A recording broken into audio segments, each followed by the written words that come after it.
మరి మన కుమారుడు 2 రోజులు చిక్కుకుపోయాడు, రావడానికి అవకాశం లేక. ఈతొచ్చు, అయినా ఈత కూడా కొట్టే అవకాశం లేక చిక్కుకుపోయి ఉన్నాడు, అల్లాడిపోయి ఉన్నాడు. నీళ్ళు లేక, అన్నం లేక. ఎందుకంటే సామాను అంతా తడిసిపోతుంది, పరుపులు తడిసిపోతున్నాయి. విలువ కలిగినటువంటి చక్కని పరుపులు పాడైపోతున్నాయి, గుండెలు లబ్ధగా కొట్టుకున్నాయి. వచ్చే అవకాశం లేక చిక్కుకుపోయి ఉన్నాడు. మరి ఆ కుమారుడు కోసం దేవుని మందిరంలోకి వచ్చి విజ్ఞాపన చేసేవా? ఏది ప్రేమ? కడుపున తింటున్నావు, కళ్ళార నిద్రపోతున్నావు, ఏదో కొడుకు దగ్గర తింటున్నావు, ఏదో ఒక ఆ బంధువులు ఈ బంధువులు ఆ స్నేహితులు ఈ స్నేహితులు ఇచ్చిన ఆ నీళ్లు, ఏ నీళ్ళు, టీ నీళ్ళు తాగి హ్యాపీగా గడిపేస్తున్నావు. ఈ రాత్రి పరిశుద్ధాత్మదేవుడు నిన్ను గద్దిస్తున్నాడు. నీ కొడుకుల కోసం, కోడల కోసం, మనవరాల కోసం. ఎందుకంటే ఏ ఆతంకం లేదు.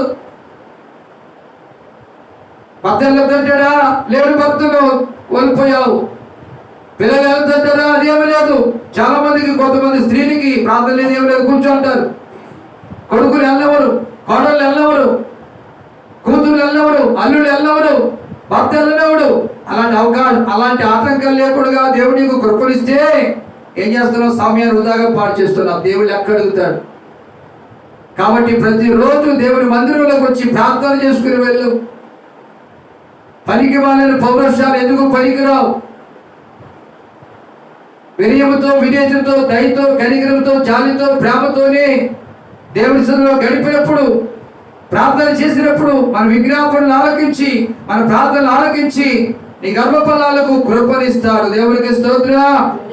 అందుకన్నాడు, దావీదు సంతానము పైన ఏమిస్తానన్నాడు? దయనందు, చదవన మాట,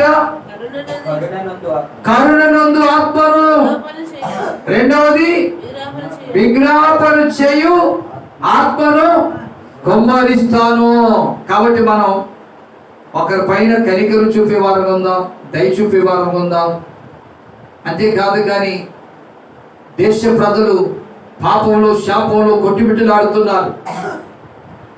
శరీరాన్ని